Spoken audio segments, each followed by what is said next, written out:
Bonjour, la Bible dit dans le psaume 119 au verset 166, j'espère en ton salut, ô Éternel, et je pratique tes commandements.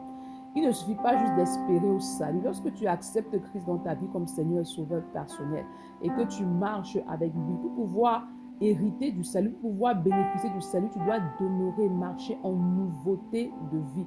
Et marcher en nouveauté de vie veut dire que tu marches dans l'obéissance à la parole de Dieu, dans l'obéissance à ses commandements, en fait, à ce qu'il a établi. C'est-à-dire que lorsque tu pratiques les commandements du Seigneur, lorsque tu marches dans la sanctification, justement, que tu vas justement finir l'éternité avec Christ.